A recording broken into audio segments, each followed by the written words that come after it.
자, 오늘 말씀 보도록 합시다. 창세기 24장 56절부터 61절까지 보도록 합시다. 56절에서 61절까지 우리 다경자님. 그가 그들에게 말하기를 나를 지체시키지 마소서. 주께서 내 길을 형통케 하셨으니 나를 보내어 내 주인에게로 돌아가게 하소서 하더라. 그들이 말하기를 우리가 소녀를 불러 그녀에게 직접 물어보리라 하고 그들이 리브가를 불러서 그녀에게 말하기를 내가 이 사람과 함께 가겠느냐 하니 그녀가 말하기를 내가 가겠나이다 하더라. 그들이 그들의 누이 리브가와 그녀의 유모와 아브라함의 종과 그의 일행들을 보내며 리브가에게 축복하며 말하기를 너는 우리의 누이며 너는 수백만의 어미가 될지어다. 내 씨로 그들을 미워하는 자들의 성문을 소유케 할지어다 하더라. 리브가가 일어나서 그녀의 몸종들과 함께 낙타들을 타고 그 사람을 따르니 그 종이 리브가를 데리고 그의 길을 가더라. 아멘. 우리가 지금 한 사람이 어떻게 하면 교회를 이루는가, 다른 말로 중생하는가에 관한 내용을 지금 공부를 하고 있죠.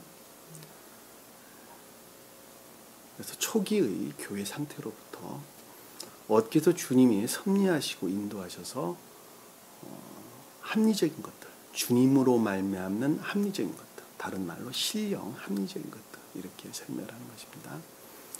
합리적인 것들과 결합을 하느냐, 다른 말로 전수가 되느냐, 다른 말로 중생하느냐, 이런 말로 우리가 설명이 되고 있는 것입니다. 우리가 하늘나라를 이루는 것은, 다시 말씀드려서 교회를 이루는 것은 삶으로부터 행하는 것으로 이루어지는 것입니다. 그러니까 천계는, 그 말을 다른 말로 설명을 하면, 천계는 우리 마음 속에서 이루어지는데 반드시 삶으로부터 그 모습을 드러낸다 말입니다. 다시 말씀드리면 천계는 삶으로부터 이루어지는 것입니다. 무슨 말씀인지 아시겠죠? 네. 우리 마음에서 천계는 이루어져요. 천계가 우리 마음이에요. 그러나 그 천계는 삶으로부터 이루어지는 거예요. 우리 삶으로부터. 마음속에만 천국이 있는 것이 아니라 마음속에 이루어진 것은 이미 삶으로부터 이루어지고 있다는 말의 뜻입니다. 그러니까 삶으로부터 천국이 이루어져 있지 않는다면 이미 그 마음 안에는 하나님 나라 있어요, 없어요? 그 마음 안에 또한 하나님 나라가 없다 하는 것을 우리가 잘 알 수가 있습니다. 우리가 그동안 이제 공부를 쭉 해서 잘 봐왔겠지만, 성경에는 주님께서 복음서에서 수도 없이 행함으로 구원을 얻는다라고 설명을 하고 있는 것을 잘 볼 수가 있죠. 네. 행함으로 구원을 얻는다. 우리가 쉽게 머리에 떠오르는 것들만 생각을 해본다도, 말해봐도 겨자씨 비유를 통해서 우리에게 설명해 주는 내용도 행함으로 구원을 얻는다는 말의 뜻입니다. 그 다음에 열처녀 이야기도 행함으로 얻는다. 구원을 얻을 것이다. 라는 말의 뜻이죠. 그리고 맷돌 가는 비유를 통해서도 행함으로 구원을 얻는다는 말씀이 가르칩니다. 그리고 또 뭐 있어요? 반석 위에 집을 지은 자와 모래 위에 집을 지은 자의 비유를 통해서도 행함으로 구원을 얻는다는 말씀. 10달란트 비유를 통해서도 우리에게 행함으로 구원을 얻는다는 말씀을 해주십니다. 그리고 또 뭐 있습니까? 포도원 지기에 관해서 설명을 하는 것도 행함으로 구원을 얻는다는 말씀의 뜻입니다. 무덤에 있는 자가 내 음성을 들을 때가 있을 것이다 라는 말씀도 행함으로 구원을 얻는다는 말씀의 뜻입니다. 뭐 대충 생각나는 것만 가지고 대충 설명을 해도 아주 수도 없이 많이 있는 것을 우리가 볼 수가 있습니다. 그렇죠? 네. 그런데 바울 사도는 믿음으로 구원을 얻는다 이렇게 이야기를 한단 말입니다. 믿음으로 구원을 얻는다. 말이 안 맞죠? 두 개가 안 맞는단 말입니다. 그러면은 교회의 평신도들은 그렇다 치더라도 가리키는 목사들이나 또는 신학을 연구하는 신학자들이나 뭐 여러 가지 무슨 책을 쓰는 성경에 관해서 책을 쓰는 이 많은 사람들 소위 말하면 그런 사람들은 왜 이게 말이 앞뒤가 안 맞느냐 한 번쯤은 생각을 해봐야 되겠죠. 한 번쯤 생각을 해봐야 됩니다. 왜 주님께서는 수도 없는 곳에서 행함으로 구원을 얻는다고 말을 하는데 바울은 왜 믿음으로 구원을 얻는다고 말을 하는가? 이게 도대체 무슨 이유 때문에 서로가 맞지 않는 것인가? 그뿐만이 아니죠. 주님께서는 부모를 사랑하라. 십계명의 가르침이죠. 그런데 나는 부모를 사랑하는 자, 아버지를 사랑하고 어머니를 사랑하고 형제 자랑을 사랑하는 자는 나에게 합당치 않다. 이렇게 이야기하는 것을 우리가 잘 볼 수 있단 말입니다. 왜 이게 앞뒤가 안 맞는 말씀을 그렇게 하고 계십니까?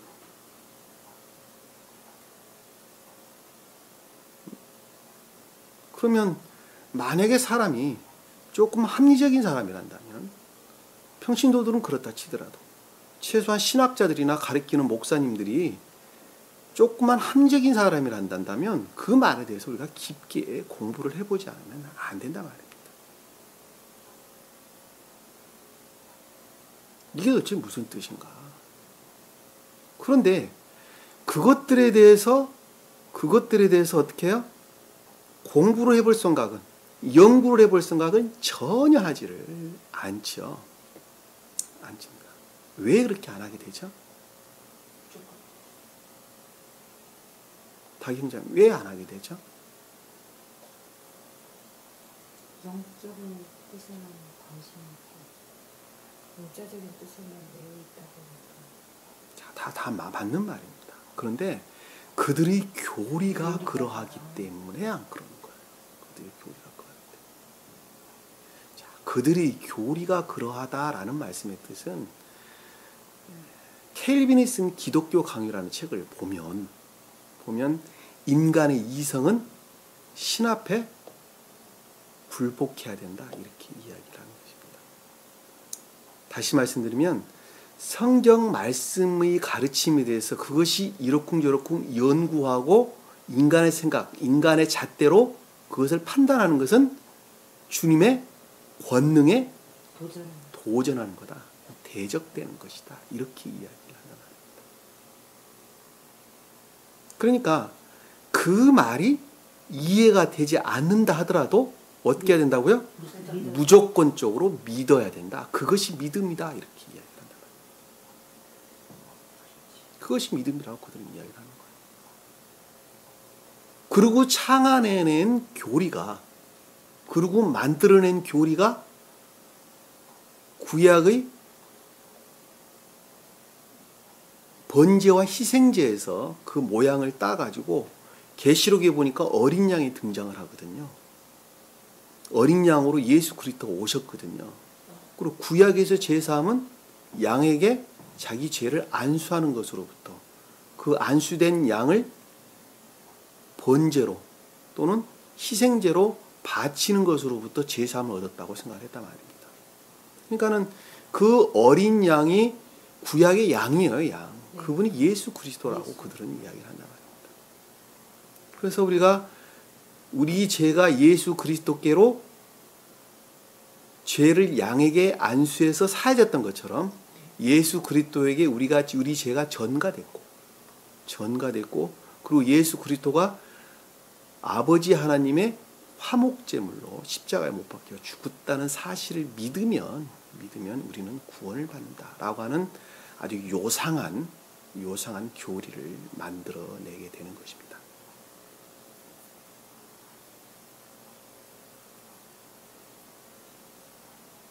그러면 사도 바울이 말하는 그런 믿음은 뭐냐는 거예요. 믿음은 뭐냐. 예수 그리스도를 믿는 믿음은 그들의 교리를 믿는 믿음을 가리키는 것이 아니라 지금 제가 설명했던 그와 같은 것을 믿으면 구원을 받는다는 뜻이 아니라 어린 양으로 표징되는 신령 인성으로 표지되는 또는 신령 진리를 가리키는 인성을 뜻한다. 진리다. 같은 말이에요. 예. 주님으로 말미암는 진리를 믿는 믿음이 곧 구원에 이른다 하는 것을 우리에게 가르쳐 주는 겁니다. 그리고 그들은 유대인들을 향해서 교회에 속한 자들은 설명을 하고 있고, 소위 말하면 예수님 제자들, 친히 주님께서 가르치셨던 제자들은 서기관과 바리새인들을 향해서 유대 교회를 향해서 외치고 있는 것입니다. 너희가 만들어내는 그런 번제나 희생제물로는 구원을 얻는 것이 아니라 좀 더 나아가서 너희가 만들어낸 율법, 소위 말하면 600가지가 넘는 율법의 행위로부터는 구원을 얻는 것이 아니라 행하는 것으로부터, 말씀이 가르침을 행하는 것으로부터 구원을 얻는다라고 예수님 제자들은 가르치고 있는 거예요. 그것이 베드로 전후서 요한 1, 제가 설명드렸죠. 네. 새로운 교회에 속한 교리라고. 그걸 가르치고 있는 거예요. 누구에게? 유대 교회 향해서 외치고 있는 것입니다. 근데 사도 바울은 그 사명이 좀 달랐어요. 교회 밖에 있는, 다시 말씀드리면 성경 밖에 있는 이방인들을 향해서 설명을 하고 있는 것을 우리는 잘 볼 수 있단 말이에요. 성경 밖에 있는 이방인들을 향해서 말을 하는 거예요. 너희가 말하는 그 진리로 구원을 얻는 것이 아니라 성경이라고 일컫는, 소위 말하면 주님으로 말미암는 성경 말씀을 믿는 믿음으로 구원을 얻는다라고 외치고 있는 것입니다.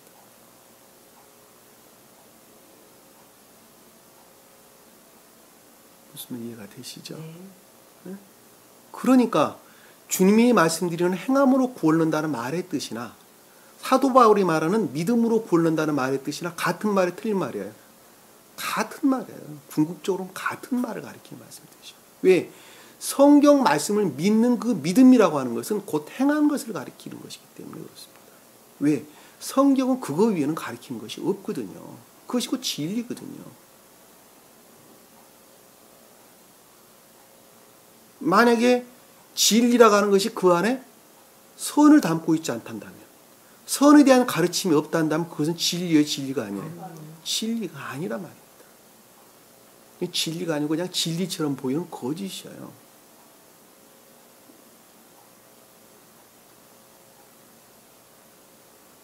성경 말씀이 맞아요, 틀려요, 그러니까 처음부터 끝까지 다 일률적으로 다 매치가 되는 것을 우리는 잘 볼 수가 있습니다.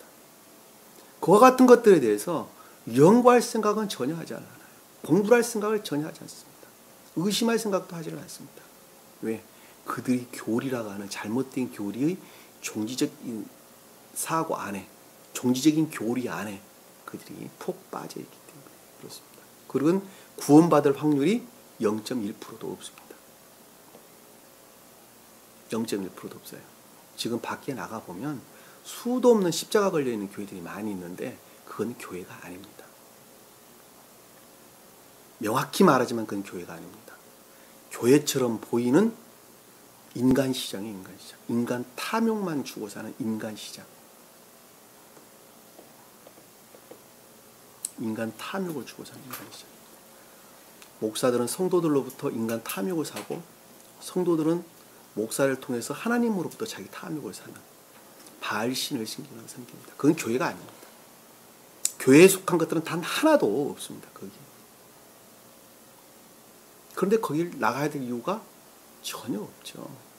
그것들은 다 무너져야 될 것들이에요. 없어져야 될 것들이란 말입니다.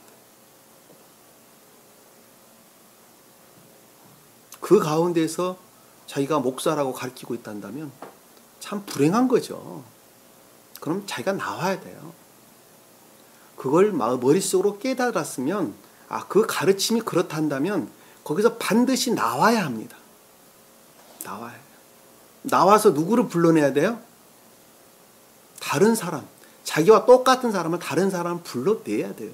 거기에서 불러내는 거예요. 여기 지금 불러내는 과정이 리브가가 뜻하는 거예요. 왜? 그 자들이 진리에 대한 애정 가운데 순진한 자들이기 때문에 그렇습니다.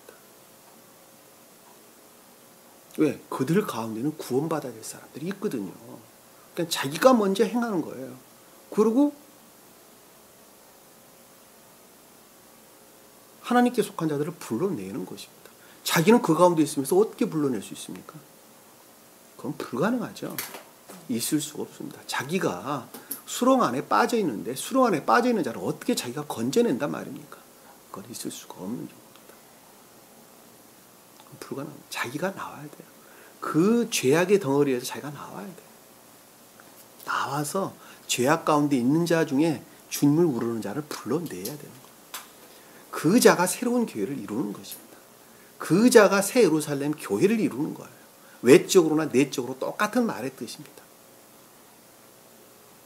그런데도 2년이 넘도록 3년이 넘도록 30년이 공부하도록 아직도 그 가운데서 헤매고 있다면 그 자는 주님께 속한 자가 아니죠. 그는 주님께 속한 자가 아닙니다. 그냥 진리를 지식적으로 알고 있는 거예요. 다시 말씀드리면 진리 안에 있는 자가 아니에요.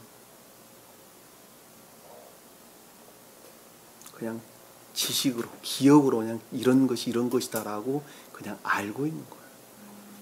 철학자가 아는 것들하고 별반 다를 것이 없는 것입니다. 오늘 보면 지금 그 말씀이에요. 오늘 보면 여기서 지금 설명되고 있는 말이 무엇이냐면 소위 말하면 그들이 말하고 있는 진리라고 하는 그 가운데에서 교회 안으로 좀 나오는 것입니다. 나와서 새로운 교회를 지금 만들어가는 과정을 우리에게 설명을 해주고 있는 것입니다. 우상 숭배 가운데 있었던 그럼에도 불구하고 주님을 우러를 수 있는 성질의 것들을 가지고 있는 성경 말씀을 가지고 있는 소위 말하면 영적으로 보면 이방인들이죠. 외적으로 보면 교회에 속한 성경 안에 있으니까는 교회 안에 있는 자라고 생각할지 모르겠지만 영적으로 보면 그들은 이방인들이란 말이에요. 이방인들이에요. 가나안 땅으로부터 멀리 떨어져 있는 아주 멀리 떨어져 있는 아람 땅에 있는 이 성경을 지식적으로만 알고 있는 소위 말하면 아람 땅이라는 말이 그런 뜻이에요. 성경이 가르침이 이런 것이다 라고 그냥 지식적으로 알고 있어요. 그런 사람들 가운데에서 주님을 우러를 애정 가운데 있는 자들, 진리에 대한 애정 가운데 있는 자들. 진리는 선을 향한 진리에 대한 애정이에요. 지식을 향한 진리에 대한 애정이 아니란 말입니다. 선을 향한 삶으로부터 주님을 우러르고자 하는 욕망 가운데 있는 자, 애정 가운데 있는 자들. 그 자들이 진리에 대한 애정 가운데 있을 때 그것을 가르쳐 다른 말로 순진무구하다, 이노센스 이렇게 이야기하는 것입니다. 왜? 자기 탐욕에 속한 것들이 아니라 그야말로 순수하게 주님을 우러를 목적 가운데 있는 자들이에요. 그런 자들에게 주님께서 섭리하시는 거예요. 누구를 보내서? 주님께 속한 것을 보내서. 여기서 종으로 일컫는 주님께 속한 것을 자연적인 사람 안에 보내는 거예요. 임유하셔서 그것이 그 모습을 드러내는 거예요. 그 애정으로 결합을 해서 드러내는 것입니다. 그 드러낸 것이 곧 삶으로부터 우러르는 것, 행함에 속한 것, 행위에 속한 것, 소위 말하면 삶에 속한 것, 그것을 가리켜서 이삭을 만났다. 그런 이삭을 만났다. 내가 삶으로부터 주님을 우러렀다.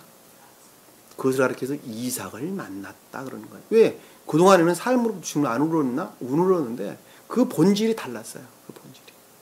처음에 내가 순수하게 삶으로부터 우러렀던 것들은 주님께 속한 것들이 아니었어요. 그 본질이 자애롭도 필요 없었어요.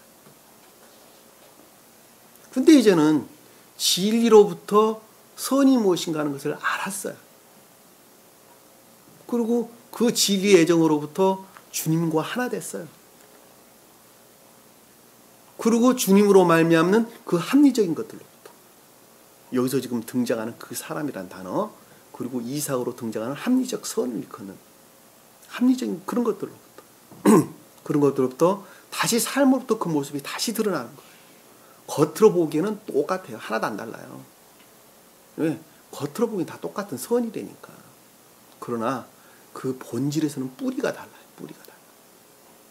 하나는 주님으로 말미암은 뿌리였고, 뿌리가 주님으로 말미암았고, 하나는 그 뿌리가 자애에서 비롯된 것이고, 이렇습니다.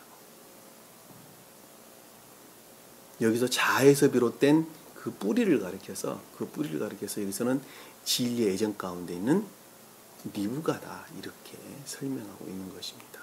그리고 그 뿌리에 대해서 설명을 하기를 나홀이다, 부두엘이다, 무슨 나반이다, 무슨 나홀의 부인 누구였어요? 밀가다, 이런 말로 우리에게 설명해 주는 것입니다. 무슨 말씀 이해가 되시죠? 오늘 지금 말씀을 보면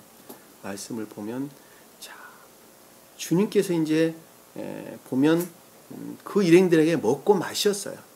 그래서 선에 관한, 진리에 관한 것들이 자연적인 사람 안에 임류가 됐어요. 애정으로부터 임류가 됐어요. 임류가 됐으면, 전수가 됐으면 이제는 주님을 만나러 가야 되는데 아직까지도 내 안에 나에 관한 것들이 아직 남아있단 말이에요.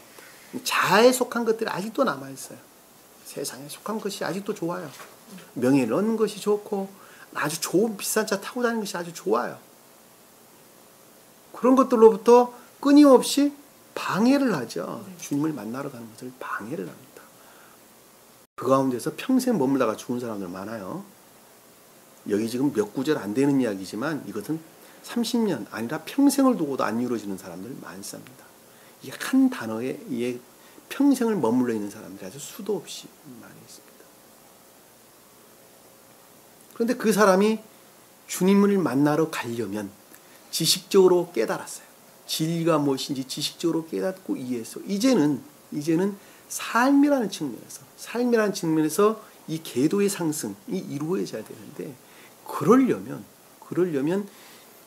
이 충분한 상태에 이르지 아니하면 그것이 있을 수가 없다. 이렇게 설명이 되는데 그것이 열흘만이라도 이렇게 설명이 되고 있는 것입니다. 무슨 이해가 되시죠? 자, 오늘 본문 말씀을 이제 보도록 해봅시다. 26절에 보니까 그가 그들에게 말하기를 나를 지체하지 마소서. 자, 여기서 그가는 누구였어요? 그가 아브라함의 종이죠.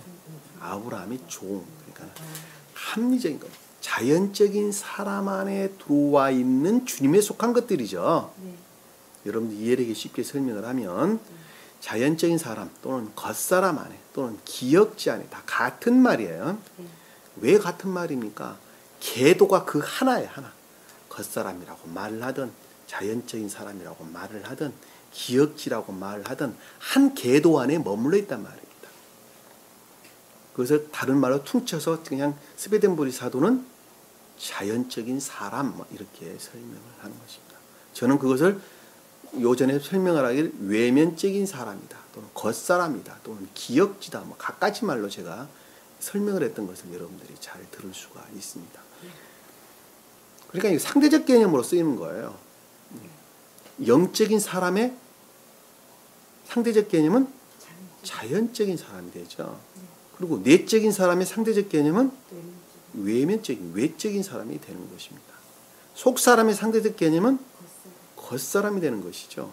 내적 기억의 상대적인 것들은 기억지가 되는 것입니다. 그러니까 이게 어떤 단어에서 지금 우리가 어떤 측면에서 설명을 하느냐에 따라서 그 단어만 바뀔 뿐이에요. 단어만 바뀔 뿐이에요. 헷갈리지 말아라. 내가 의미에서 여러분에게 설명을 주는 것입니다. 아시겠죠? 그러니까 여기서 자연적인 사람 안에 들어와 있는 주님께 속한 합리적인 것들. 이것은 선이 될 수도 있고 진리가 될 수도 있는 것들이죠. 또 선과 진리가 결합되어 있는 것들이라는 것을 잘 알 수 있고 그것을 자연적인 사람 안에 있는 합리적인 것들로부터 말하기를 생각하기를 성경에서 말한다는 말씀의 뜻은 전부 다 지각을 가리키는, 생각을 가리키는 말의 뜻이에요. 왜 말한다는 말이 생각과 일치하죠? 지각과 일치하죠? 생각, 지각과 일치하죠? 생각하는 것을 말하기 때문에 그런 거예요. 생각하는 것을 말하죠. 그러니까 말이라는 것은 겉으로 표히 드러나는 것이고 그 가운데 생각이 먼저 있죠. 지각이 먼저 있죠. 그것이 영적인 것이에요. 그것이 영적인 것. 그것이 영적인 것. 그러니까 겉으로 드러난 것은 내적인 것으로부터 그것이 드러난다 말입니다. 그러니까 우리가 말한다라는 말씀의 뜻은 영적으로 보면 지각하고 생각하는 것 이외에는 다른 것을 가리키는 것이 아니다는 것을 우리가 잘 알 수 있단 말입니다. 영적인 개념을 여러분들이 머릿속에 정리를 하실 때 그런 상대적 개념, 상대적이 아니라 그런 표징적 개념들을 담고 있단 말입니다. 그러니까 우리가 눈으로 사물을 보죠. 눈으로 사물을 본다는 것은 영적으로 이해나 깨달음을 뜻한다는 것을 우리가 잘 알 수 있단 말입니다. 여기서 지금 그런 것들로부터 생각하기를, 지각하기를, 주님의 입장에서 보면 가장 깊은 뜻으로는 지각하기를. 왜 주님은 영적인 측면에서 주님이 지금 영화되어져 가는 과정을 우리에게 지금 설명해 주고 있기 때문에 그렇습니다. 무슨 말씀인지 아시겠죠? 사람이라고 하는 측면에서 보면 소위 말하면 중생하는, 표준적인 뜻으로 한 사람의 중생하는 과정이라는 측면에서 보면 그것은 생각하면 이렇게 우리가 생각해 볼 수 있습니다. 그러니까 그동안의 말씀의 가르침으로부터 내 안에 자연적인 사람 안에 저장되어 있는 것들이 있었어요. 나도 알지 못하지만 선에 관한, 진리에 관한 것들이 저장되어 있었어요. 그와 같은 것들로부터 생각하기를 이 뜻이에요. 쉽게 설명하면 그런 뜻이에요. 생각하기를. 참 쉽게 아주 쉽게 설명해 주죠. 제가 생각하기를. 나를 지체하지 마소서라는 것은 더 이상 머물러서는 안 된다는 것이죠. 다시 말씀드리면 이삭과 반드시 결합을 한다는 것이죠. 다른 말로. 다른 또 말로 말하면 신령 인간으로부터 말미암는 합리적인 것들과 결합을 해야 된다는 말씀의 뜻이죠. 이 말을 스베드무리 사도는 선에 속한 애정이다. 이렇게 지금 설명해 줬단 말이다. 다 같은 말이에요. 그러니까. 중생에 향해서 가야 된다는 말이죠. 또 다른 말로 설명하면. 선에 속한 애정을 가리킨다. 우리가 한마디로 설명하면 그렇게 설명될 수가 있어요. 한마디로 설명하면 맞아서 주께서 내 길을 형통케 하셨으니 라는 말씀의 뜻은 존재로 말미암아, 여호와로 말미암아, 존재 되신 분으로 말미암아, 신령 사랑으로 말미암아 같은 말씀입니다. 존재로 말미암아. 길이라고 하는 것은 진리로부터, 길은 데레크, 진리로부터. 형통케 했다라는 것은 앞에 일어난 이 모든 것들을 원만하게 만들어줬다는 말씀의 뜻이죠. 형통케, 잘 돼가게 해줬다는 말씀의 뜻이 잘 돼가게 해줬다. 지금까지 일어난 지금까지 발생되었던, 지금까지 생성되고 존재했던, 살아있던 이 모든 것들을 원만하게 해줬으니, 잘 되게 해줬으니 라는 뜻이죠. 주님으로 이렇게 말미암은 거예요. 내가 한 것이 아니에요. 주님 이외에는 우리를 구원할 자가 없어요. 그러니까 나의 공로에 관한 것은 단 한 개도 가지고 있지 않아요. 그것을 복음서에서는 너희는 머리털 하나까지도 희귀하거나 검게 할 수 없다. 이렇게 우리가 설명해 주는 것입니다. 이해가 되시죠? 복음서에 모든 것들은 주님으로 말미암다. 주님이 길에 우리 형통케 하셨으니 나를 보내어 내 주인에게로 돌아가게 하소서. 나를 보내어 내 주인에게 돌아가게 하소서. 중생에 이르도록 하소서. 또 다른 말로 중생이라는 것은 주님께 속한 것들을 내 안에, 주님께 속한 것이 내 안에 임류되는 것이죠. 내가 주님께 향하는 것이 아니에요. 내가 가는 것이 아니라 주님께 속한 것들이 내 안에 임류되는 거예요. 임류되는 거예요. 전수되는 거예요. 소위 말하면. 전수되는 거예요. 그래서 지금 내 주인에게 돌아가게 하소서라는 말씀의 뜻이에요. 그 뜻이. 네. 왜? 전수되는 것으로부터 우리는 삶으로부터 주님을 우러를 것이기 때문에 그렇습니다. 아시겠죠? 네. 전수되기. 그러니까 내 길을 여기서 어디 봤어요? 잊어버렸네. 56번. 예, 주인에게로 돌아가게 하소서라는 말씀이 드리죠. 문자적인 뜻으로부터 여러분들이 영적인 뜻 가운데 영적인 줄거리 안에 있지 아니면 이 말에 대해서 여러분들이 이해를 할 수가 없습니다. 그러니까 여기서 존재되신 분이 무엇인 또 어느 분을 가리키는 말씀의 뜻인지, 그리고 중생이라는 것이 뭘 가리키는 것인지, 악이라는 것이 무엇인지, 선이라는 것이 무엇인지 기본적인 개념들을 머릿속에 담고 있지 않으면 어느 말 하나도 이해할 수가 없어요. 이해할 수가 없어요. 그러니까 믿음의 교리에만 폭 빠져 있는 사람들은 도저히 무슨 말인지 알 수가 없어요. 알 수가 없도록 되어 있어요. 그러니까 선을 우르는 자만 안 되니까. 선을 우르는 자만. 이 말이 무슨 말인지 알아요. 그리고 나는 죄인이다라고 주님께 회개하는 자만 아는 거예요.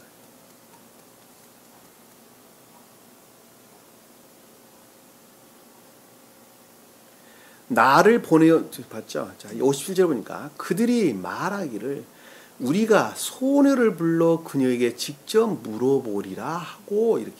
그들이 누굴 가르쳐 여기서는?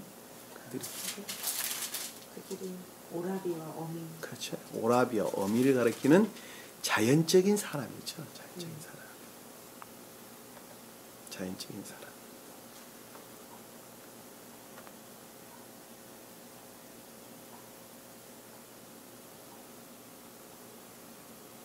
리브가를 불러 말하기를 자연적인 사람이 진리에 대한 애정으로부터 그렇죠?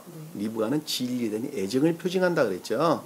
진리에 대한 애정으로부터 그녀에게 말하기를 내가 그 사람과 거기가 아니죠 지금 말하기를 우리가 소녀를 불러 그녀에게 직접 물어보리라고 하고 자 여기서 보면 우리 소녀라는 것은 리브가 왜 여기서 리브가라고 말하지 않냐고 리브가를 불러 그녀에게 어디 소녀 57절 그들이 말하기를 우리가 그 소녀를 불러 이렇게 이야기하고 있어요. 내가 풀렁 58절로 넘어갔네요. 그들이 말하기를 자연적인 사람이 지각하기를 생각하기를 뜻이죠. 소녀를 불렀다라는 말씀의 뜻은 소녀는 나하라.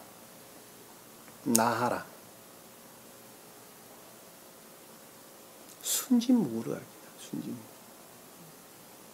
순진무구. 순진무구한 마음으로부터 뜻이죠. 그러니까 자연적인 사람인데 그 사람의 순진무구한 마음으로부터 그녀에게 직접 물어보리라고 하고자 그 순진무구한 마음으로부터 물어봤다는 것은 무슨 뜻이에요? 요청하다, 문의하다, 생각하다는 뜻이죠. 생각해보다. 자연적인 사람이 그 순진무구한 마음으로부터 생각하기를 이 뜻이에요. 그러니까 순진무구함이 전제되지 아니하면 주님께 나아갈 수가 없단 말입니다. 그 순진무구함 때문에 망하는 사람 많아요. 자기를 우르는 것으로부터 주님을 만나라는 사람들이 있어요. 절대 만날 수 없습니다. 그러니까 처음부터 불가능한 거예요. 그거는 그러니까 소위 말하는 그들은 진리를 아는 것으로부터 자기를 우러르게 되는 것입니다. 왜? 모든 사람들이 진리 안에 자기가 아는 진리 안에 지식적으로 알고 있는 진리 안에 굴복시키죠. 굴복시켜서 그들로부터 끊임없이 뭐를 취하게 되죠? 그런 물질을 취하게 됩니다. 물질과 명예를 취하게 되는 것입니다. 요즘 보편적인 교회들이 다 그렇습니다. 그렇죠?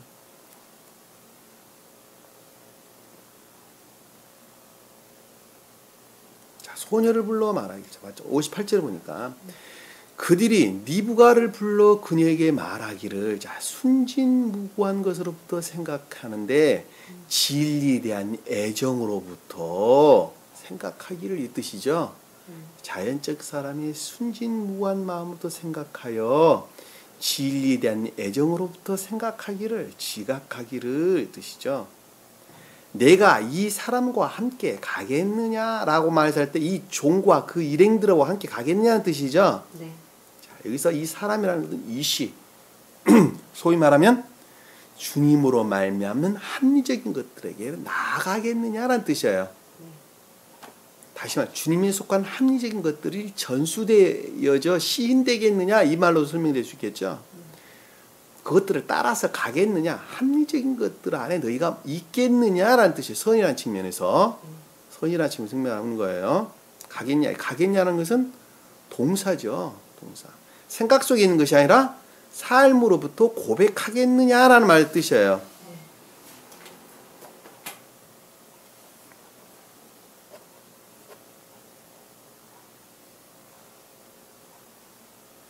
이 가겠느냐라는 말의 뜻이 원어를 보면 동사,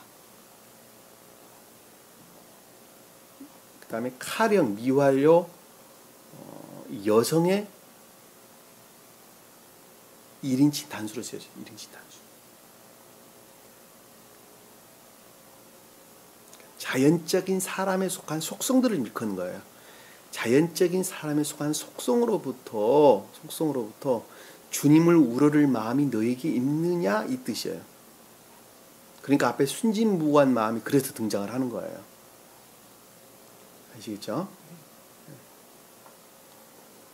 하니 그녀가 말하기를 내가 가겠나이다 라고 쾌히 승낙을 하는 것입니다.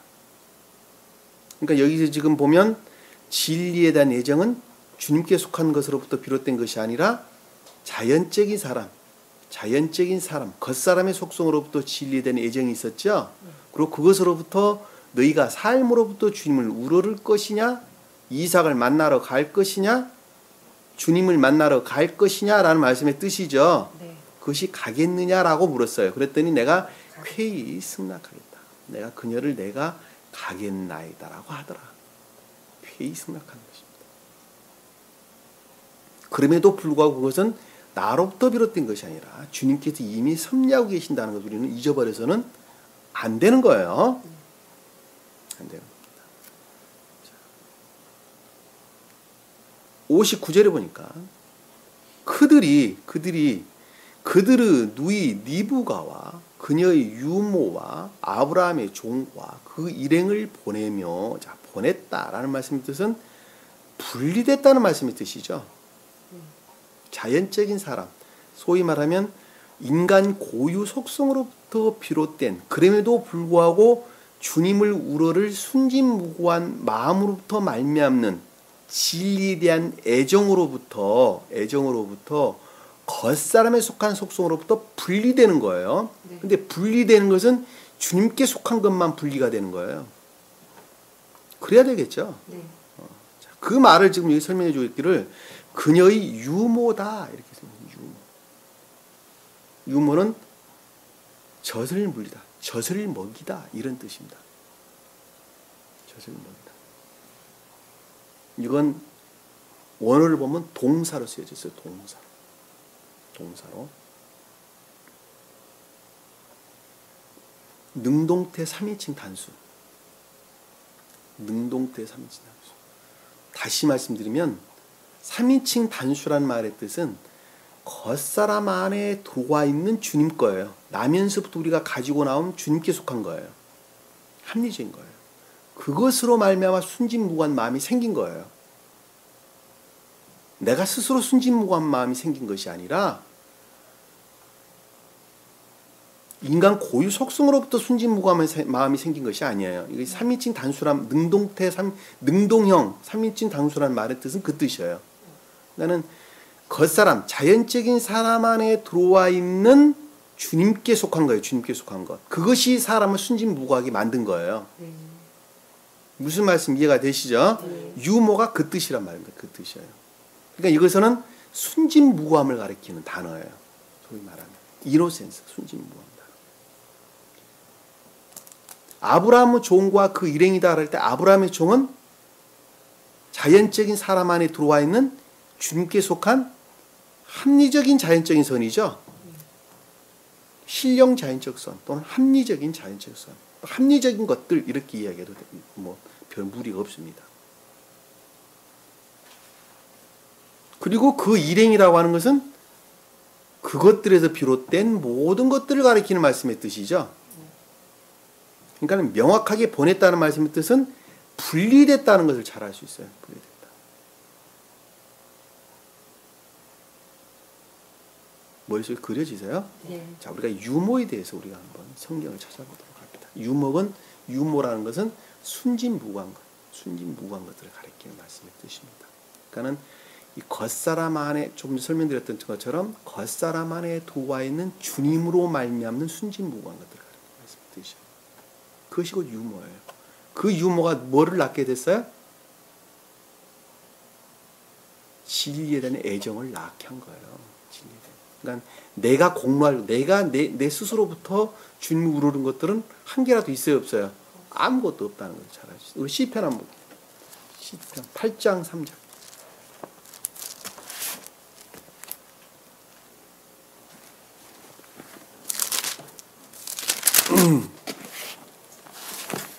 시편 8장 3절에 보면 8장 2절 볼게요. 3절에 8장 2절. 주의 원수들로 인하여 아기들과 젖먹이들의 입에 힘을 두심은, 자, 여기서 주의 원수들을 인하여 아기들과 젖먹이들의 입에 힘을 두셨다는 것은, 아기들은 천적인 사랑을, 그리고 젖먹이들은 그것들에 속한 순진무구함, 입에 힘을 두셨다는 그것들을 가르침을 뜻하죠.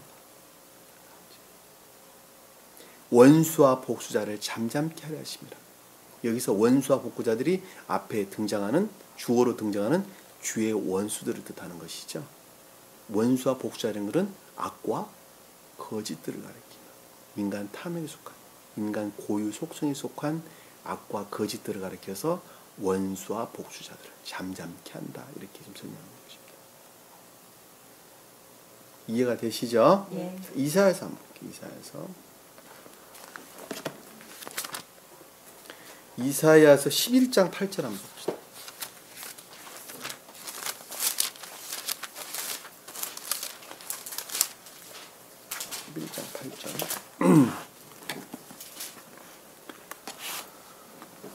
또 젖먹는 아이가 독사의 구멍에서 장난을 하며 젖된 아이가 독사의 굴에 손을 넣으리라. 젖먹는 아이는 천적인 사랑에 속한 순진무구함, 젖된 아이는 영적인 교회에 속한 순진무구함을 가리키는 단어입니다. 독사의 구멍에서 장난한다는 것은, 독사가 뭐예요? 독사. 잘못된 교리에서 비롯된 구멍이라는 것은 거짓들. 그것들이 젖먹는 아이를 우러를 것이라는 것이죠. 같이 결합한다는 말은 우러를 것이라는 말의 뜻입니다. 독사의 굴이라는 것은 선의 측면에서, 앞에서 독사의 구멍이라는 것은 진리의 측면에서 설명하고 있는 것입니다. 손을 넣는다는 것은 주님으로 말미암는 능력으로부터 그렇게 된다는 말씀의 뜻이죠. 에레미야서 44장 7절 한번 볼게요.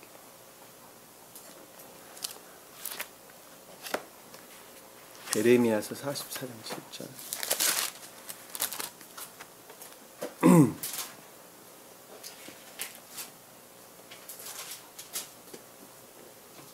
그러므로 이제 만군의 하나님 이스라엘의 하나님 주가 이렇같이 마노라다. 주님으로 말미암는 신령 진리로부터 가르쳤다는 것이죠. 네. 지각하기를. 44장 7절. 이사야서 44장 7절입니다. 말하노라. 어찌하여 너희는 너희 혼을 거역해서, 라는 뜻은, 이 혼은 겉사람에 속한 생명을 가리키는 말씀의 뜻이에요. 제일 처음에는 주님께 속한 생명이었는데 그것이 자애로부터 거짓으로 바뀌었단 말입니다. 나를 우르는 우상 숭배 가운데로 바뀌었어요. 이 혼이라는 것은 주님께 속한 것들이 아닌, 거역해서라는, 그래서 혼을 거역해서 이렇게 설명하고 있는 것입니다. 이렇게 큰 악을 행하여 유다로부터, 악을 행했다는 것은 악 가운데 빠졌다는 것이죠. 유다로부터 남자와 여자, 유다는 천적인 교회를 표정합니다. 다시 말하면 천적인 선을 표정합니다. 남자와 여자는 영적인, 남자는 진리를, 여자는 선을 표현합니다. 아이와 젖먹이를 라는 뜻은 아이는 천적인 사랑을, 젖먹이는 그것에 대한 순진무구함. 너희에게서 끊어버려라는 것은 소멸됐다는 말씀의 뜻이죠. 너희에게도 아무도 남겨두지 않으려느냐 이렇게 설명하는 거예요. 이것은 멸망된 이스라엘 교회에 대한 설명인 소리가 잘 알 수 있어요. 에레미야가 지금 그거 설명하는 거예요. 왜? 지금 멸망을 당했죠. 아시리아와 바벨론에 지금 이스라엘 교회가 멸망을 당했습니다. 그러니까 그들을 향해서 지금 주님, 여기서 에레미야라고 하는 주님이에요. 신령 진리로도 주님이 에레미야예요. 진리로부터 지금 그것을 가리키고 있는 거예요. 왜? 아시리아라고 하는 추론으로부터, 바벨론이라고 하는 악으로부터 교회에 속한 모든 것들이 소멸됐단 말입니다. 그러하기 때문에 그 말씀을 지금 여기에서 그대로 설명을 지금 해주고 있는 것입니다. 아시겠죠? 애가 한번 볼게요. 에레미야가.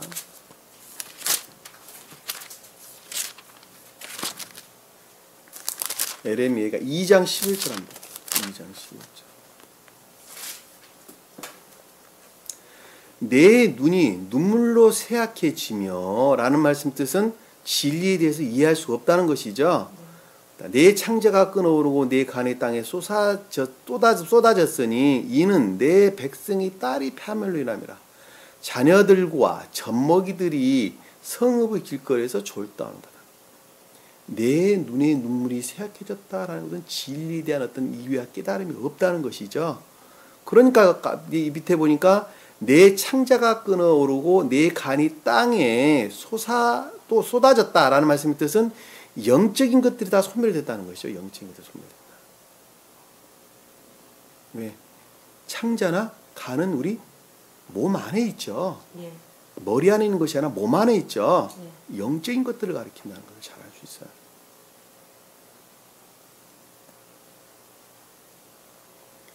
내 간이 땅에 쏟아졌으니 이는 내 백성의 딸이라는 것은 백성은 진리를, 딸은 교회를, 이스라엘 교회를 가리킵니다. 진리 안에 있는 이스라엘 교회가 파멸됐다. 그것으로 파멸됐다는 말씀의 뜻이에요. 그래서 거기 안에 자녀들과라는 것은 선에 관한, 여기서 자녀들은 선에 관한 진리에 대한 애정을 뜻하는 거예요.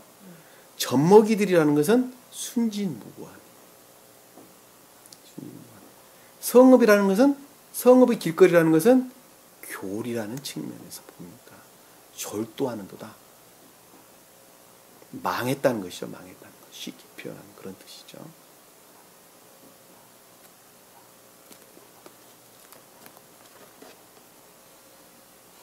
성경은 이런 거 이외에는 가르치는 것이 없어요. 보면 다 하나같이 똑같은 걸 우리에게 일러준 거예요. 자, 4장 3절 한번 볼게요. 4장 3절. 에레미야 애가 4장 3절. 그래서 아까 유모가 다 순진무감을 가리킨다는 걸 제가 지금 예문을 통해서 여러분들에게 설명을 지금 해드리고 있는 것입니다. 자, 4장 3절을 보니까 바다 괴물 들일지라도 젖을 꺼내어 자기 새끼들에게 빨리거늘 내 백성의 딸은 광야에서 타조같이 잔인하여 줬다. 여기서 바다 괴물들이다라는 것은 그 원어를 보면 사막에 거하는 짐승들을 가리키는 단어입니다. 사막. 교회에 속한 것들이 아무것도 없어요. 그럼에도 불구하고 살아있는 것들을 일컫는다는 것을 잘 알 수 있어요. 그들은 젖을 꺼내 자기 새끼들에게 빨리 거느리라는 말씀의 뜻은 이방인들을 가리키는 단어입니다. 이방인들 소위 말하면. 그러니까 이방인들 자연적 진리 안에 있으나 그럼에도 불구하고 순진무구한 선을 가리킨다는 말씀의 뜻이에요. 그들이 지금 광야에 있는 짐승들이고 바다 괴물들이라고 지금 바다의 큰 뱀 소위 말하면 그들은 감관적인 것들에 의해서 형성되는 것 위에는 아무것도 없죠. 이방 종교들이 그렇죠. 그동안에 우리가 이방 종교 꾸준히 우리가 그동안에 살펴봤어요. 그들이 그 자연적 진리라는 거예요. 그들이 말하면. 그들은 교회가 아니에요. 그러니까 광야라고 설명을 하고 그 원어를 보면 바다의 큰 뱀이라고 설명을 하고 있단 말입니다. 근데 그들은 자기 새끼들이 먹인다니까 뭐로부터? 그 순진무가 먹이는 거예요. 빨리건을 내 백성의 딸은 진리에 속한 영적인 교회에 속한 자들을 뜻하는 거죠. 내 백성은 암일크는 진리를 가리킨다. 딸은 영적인 교회를 가리키는 단어. 이것은 지금 이스라엘 교회를 가리키는 말씀의 뜻이죠. 광야의 타조같이라는 것은 교회에 속한 것들이 아무것도 남지 않았는데 그것이 무엇 때문에? 타조라고 그러는 것 때문에. 이 타조라고 하는 단어는 원어를 보면 탐욕을 뜻하는 거예요. 탐욕. 탐욕 위에는 관심을 두지 않는 것을 가리켜서 타조 있게 설명을 하고 있는 거예요. 그거 외에는 아무것도 남아있지 않다라고 지금 이야기를 하고 있는 거죠. 광야의 타조같이 잔인하였도다. 관심을 갖는 것이 오직 탐욕에 관한 것 이외에는 아무것도 없는 악이었다. 그렇게 지금 고백을 하고 있는 것입니다. 그것이 지금 에레미야가 지금 가르치고 있는 거예요. 에레미야는 신령 진리로서 주님을 표징한다. 복음서에서 주님 그거에는 가르치는 거 없어요. 주님께서 복음서에서도. 그들을 가르쳐서 서기관과 바리새인이라고 설명을 하고 있는 것입니다. 복음서에서는. 그리고 그 악을 가르쳐서 헤롯도 아니다 이렇게 헤롯이다 이렇게 이야기를 하는 것입니다. 악이라는 측면에서 설명을 할 때. 그리고 로마 왕은 빌라도는 보편적인 기역지, 보편적인 겉사람을 뜻 표정을 하는 것입니다. 나중에 우리가 시간이 좀 걸리겠지만 복음서를 할 때 참 출애기까지 다 끝나고 복음서를 할 건데 복음서를 할 때 그때 구체적으로 설명을 드리도록 하겠습니다. 본문으로 우리가 돌아가서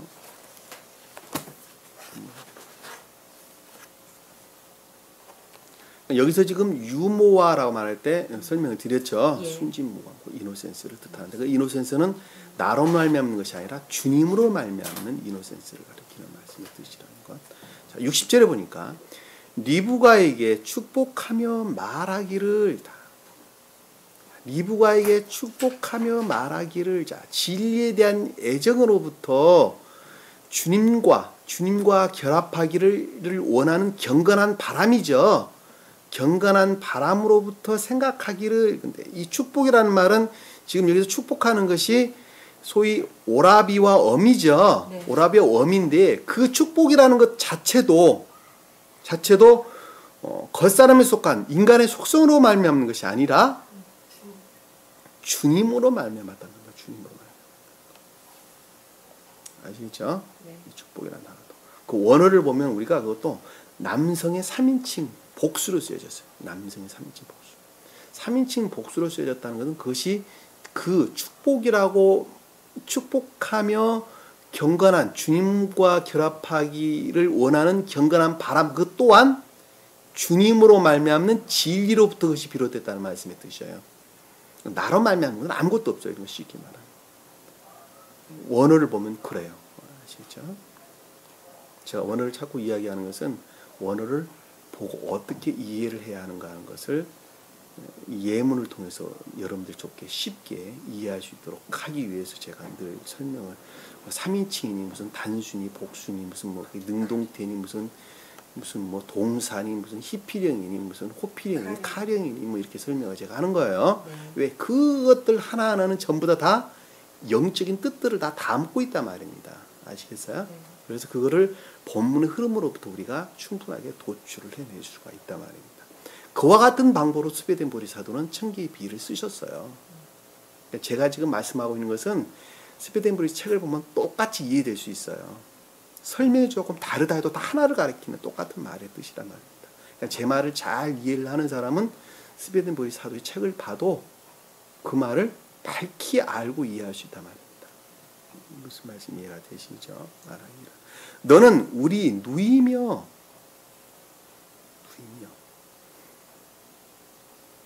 나는 원래 누이라는 단어는 아우트라는 단어인데 선을 우러르는 합리적인 것들을 가리킵니다. 선, 아호트.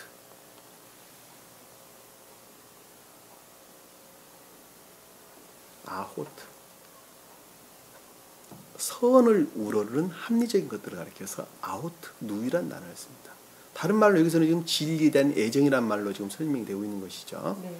선을 우러르는 합리적인 것들을 가리켜서 누이며라고 설명하시고, 너는 수백만의 어미가 될지어다. 자, 수백만의 어미가 된다는 것은, 어미가 된다, 어머니가 된다는 것은 교회를 이룰 거라는 말씀의 뜻이죠. 예. 다시 말하면 천계를 이룰 것이다 라는 말씀의 뜻입니다. 교회를 이룰 것이다 또는 천계를 이룰 것이다 라는 말씀의 뜻이죠. 수백만이다 라는 것은 수와 백만의 합성어입니다. 수라고 하는 것은 알렙을 가리키는 한자, 이를 뜻하는 숫소를 가리키는, 황소를 가리키는 단어입니다. 황소. 선을 일컫는 단어예요. 선. 백만이라는 것은 1만, 1000만, 1만, 충분한 것들을 뜻하는 거죠. 충분한 것들. 다른 말로 이걸 하나로 설명을 하면 선으로 충만한 교회를 이룰 것이다. 천계를 이룰 것이다. 이 뜻이죠. 네.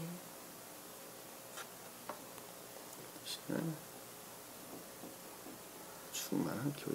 자, 어미가 될 것이다. 이렇게 쓰면 서로 충만한 교회를 이룰 것이다. 이렇게 지금 설명을 하는 것입니다. 그리고 주님의 입장에서 보면 신령 인간으로 말미암는 신령 한정인 것들로 충만한 상태를 일컫는다 말씀의 뜻이죠. 네. 우리는 그것으로부터 구원을 받는 거예요. 그것으로부터 구원을 받는 것입니다. 그렇죠? 그러니까는 그런 말 막 가슴이 막 흥분이 되죠. 이것은 흥분이 안 되면 여러분들 비정상이에요. 막 흥분이 돼야 돼요. 신령 인간 대신 주님으로부터 비롯된 그 합리적인 것들도 우리는 구원을 받는데, 그 구원은 곧 우리가 천국에 가는 거예요.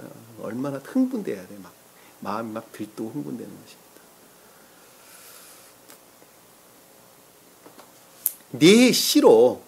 내 시로 그들을 미워하는 자들의 성문을 소유케 할지어다. 자, 여기서 내 시다라는 것은 제라, 히브리어 보면 제라를 가리킨다는데, 한 사람으로 보면 믿음에 속한 선, 또 인애에 속한 선을 가리키는 단어죠. 네. 주님을 믿는 믿음으로부터, 또는 여기서 한 사람으로 보면 충만한 교회로 말미암는 인애에 속한 것으로부터, 믿음에 속한 선으로부터, 그 뜻이죠. 네. 왜? 충만한 선으로부터 충만한 상태에 있는 사람들은 진리의 행함 가운데 있죠. 네. 그렇죠? 네. 진리의 행함을 갖다가 인애다 또는 믿음의 선이다 이렇게 이야기하는 거예요. 그런데 이 주님의 입장에서 보면 주님으로 말미암는 진리를 믿는 믿음으로부터라는 말로 우리가 이해해 볼 수 있겠죠. 두 가지 측면에서 설명해 볼 수 있단 말입니다. 나 한 사람으로 보면, 한 사람은 내 안에 선으로 충만해지게 되면 그것으로부터, 삶으로부터 인애 가운데 있게 되죠. 또 믿음에 속한 선 가운데 있게 되죠. 무슨 말씀 이해가 되시죠? 근데 주님 입장에서 보면 신령 진리로 말미암는 믿음으로부터라는 말로 우리가 될 수 있겠죠. 네. 그래서 두 가지 측면에서 우리가 한꺼번에 생각해 볼 수가 있어요. 또 그 외에 다른 여러 가지 방법으로도 생각해 볼 수가 있습니다.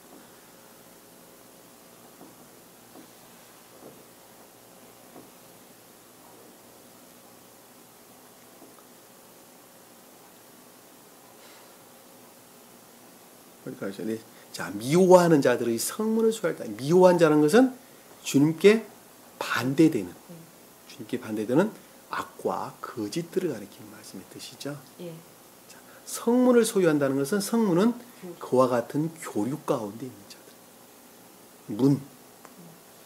문은 그와 같은 교류 가운데 있는 자들. 샤르, 히브리 오늘 보면 샤르, 쪼개다, 열어놓다 라고 하는 악과 거짓 가운데 문을 열어놓고 사는 사람들. 이해가 되세요?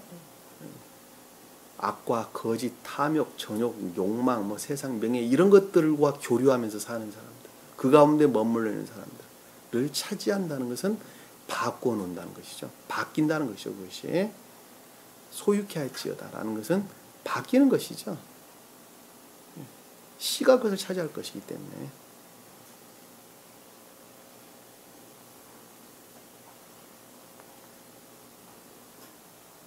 이해가 되시죠? 네. 61절을 보니까 리브가가 일어나서, 리브가가 이제 일어났어요. 일어났다라는 것은 쿰이라는 단어를 썼는데, 쿰. 상태의 상승을 가리킨다는 것을 잘 알 수 있어요. 자, 이해의 측면에서 설명할 때는 조요된 상태라는 말로 우리가 설명해 볼 수가 있고, 네. 그리고 의지 측면에서 보면 궤도가 한 단계 올라갔단 말이에요. 궤도가 올라간 거예요. 궤도의 상승을 가리킨다는 거예요.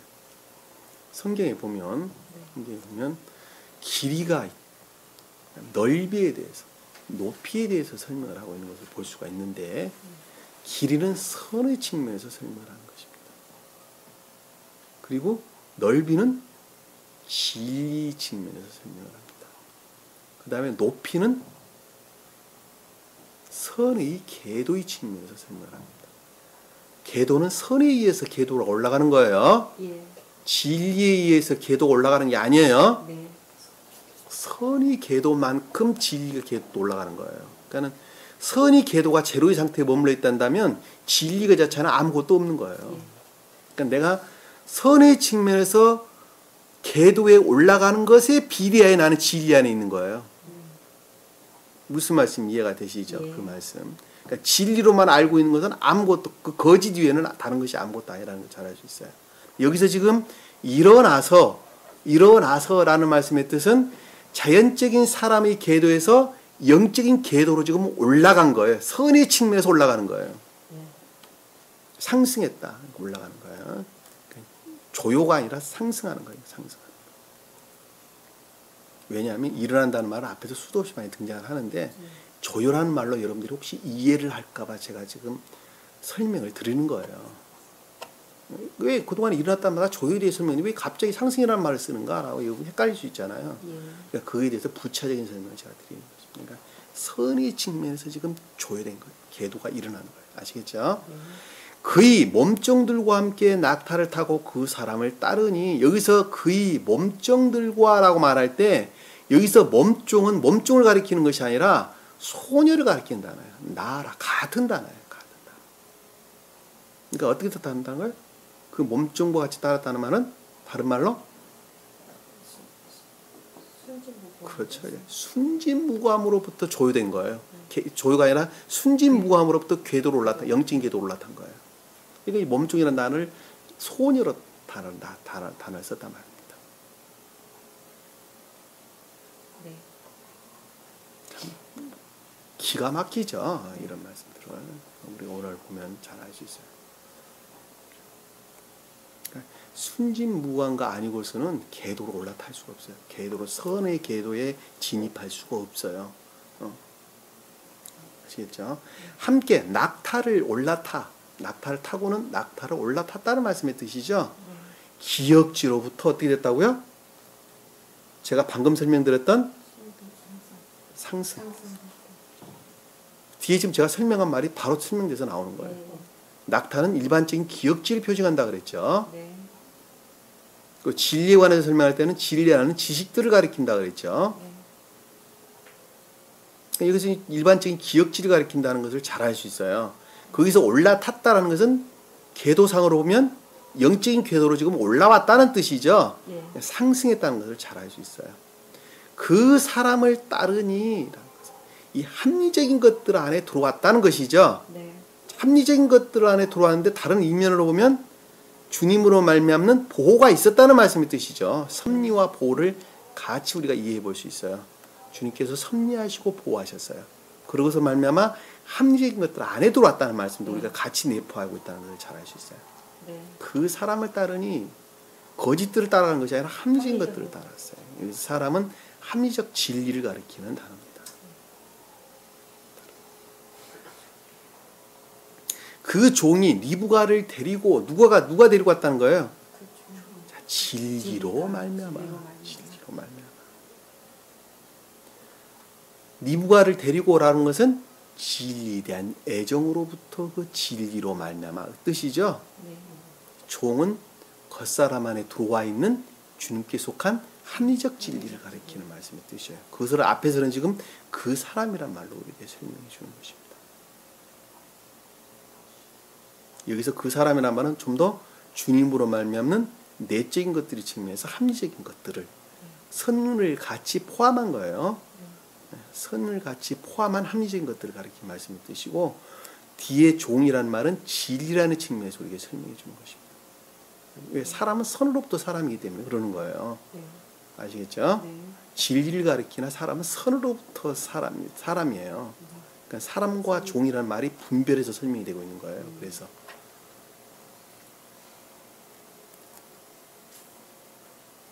니부가를 데리고 길을 가더라. 니부가를 데리고 가더라. 그 길이라는 말은 없습니다. 그러니까 니부가를 데리고 가더라. 자, 중생의 상태에 지금 이르러 가는 것이죠. 이르러 가는 것을 우리가 잘 볼 수가 있습니다.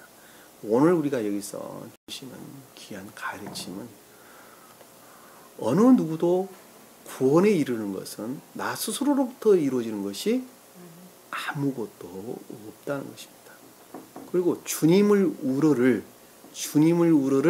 진리에 대한 애정은 곧 나 안에 들어와 있는 순진무구한 것, 주님으로 말미암는 순진무구한 그것으로만 가능하다는 걸 잘 알 수 있어요. 그러니까 이 유모가 그걸 뜻하는 것이기 때문에 그렇습니다. 그렇죠? 그것으로부터 진리에 대한 애정이 생겼어요. 그리고 주님께서 임유하신 거예요. 임유하신 거예요. 그래서 그 종과 그 일행들과 하나가 돼서 그 선이라는 측면에서 이삭을 만나러 가는 것입니다. 자, 그동안에 우리가 이 전 시간까지 배웠던 것들은 약혼에 관한 내용이었죠. 네. 약혼은 실제 결혼한 상태는 아니고 결합할 것을 약속한 것이죠. 그러니까 생각으로부터 시인하고 고백한 것이죠. 네. 그렇죠. 네. 근데 오늘은 지금 이제는 결혼한 상태로 나아가는 것이죠. 네. 자, 선이라는 측면에서 어떻게 된다고요? 중생하는 것, 리제너레이션, 다시 태어나는 과정, 우리에게 설명해 주는 것을 잘 알 수 있어요. 분별되는 거예요. 한마디로 말해. 그러니까 우리가 사람이 중생할 때는 제일 처음에 이해의 측면에서 개혁되지 않으면 안 되겠죠. 그 과정을 우리가 좀 배웠어요. 그리고 개혁되어지고 난 다음에 개혁되어지고 그것이 시인되어지고 고백되어져서 마음으로부터 주님을, 선으로부터 주님을 우러르는 거예요. 우러르는 거. 그것이 리지션, 다시 태어나는 과정, 우리에게 설명해 주는 것입니다. 깊은 뜻으로 보면 그런 말은 스웨덴보리 사도책에는 안 나와 있어요. 안 나와 있는데 읽어보면 그 말이에요. 다. 자세히 보면 그 말을 군데군데 하고 계세요. 근데 발견을 못할 뿐이에요. 사람들이. 왜? 휘끄덕 지나가니까 무슨 말인지 모르고. 자, 오늘 우리가 말씀을 살펴봤는데 다음 시간은 이삭이 이제 등장을 하게 되죠. 등장을 하는데 그 선에 대한 불영명한 상태로부터 온전히 결합하는 과정을 우리에게 설명해 주는 것을 잘 알 수 있습니다.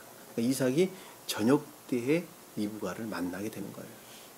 저녁이라고 하는 것은 그럼에도 불구하고 선이 무엇인지 잘 알지 못하는 불영명한 상태에 있단 말입니다. 아시겠죠? 네. 그래서 이제 선이 무엇인가 하는 것을 완전하게 아는 거예요. 그것을 결합하는 과정으로 집에 들어가, 사라의 집에 들어가 결합하는 과정, 우리에게 설명해 주는 것을 잘 볼 수가 있습니다. 주신 말씀 마음속에 깊이 간직하시되 주님과 하나 되는 것은 삶으로부터 주님을 우러르는 것으로부터 하나 되는 것입니다. 우리는 성경을 통해서 수도 없이 발견해 볼 수가 있습니다. 우리가 늘 생각 속에 머물지 아니하도록 늘 마음속에 힘써야 돼요. 그리고 자기 자신을 돌아봐야 합니다. 그래서 이 땅 가운데 천국을 이루어서 장차 주님 나라에서 온전히 주님께 속한 자가 될 수 있는 저와 여러분 되기를 간절히 축원합니다. 잘 기도합니다. 사랑의 주님, 오늘 주님께서 귀한 말씀 제게 허락해 주신 것을 감사드립니다. 오늘 주신 말씀 마음속에 깊이 각인케 하사 우리 삶 가운데 천국 되게 하시고 장차 주님 나라에서 영원한 주님과 하나 되어 삶을 살 수 있도록 주님께서 축복해 주옵소서. 남은 시간도 주께서 함께해 주시며 싸우며 예수님 이름으로 기도드립니다. 아멘. 주기도문합니다.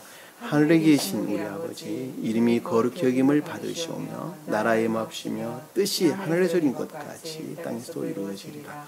오늘날 우리에게 일용할 양식을 주옵시고 우리가 우리에게 죄진 자를 사하여 준 것 같이 우리 죄를 사하여 주옵시고 우리를 시험에 들게 하지 마옵시고 다만 악에서 구하옵소서. 나라와 권세와 영광이 아버지께 영원히 싸움나이다. 아멘.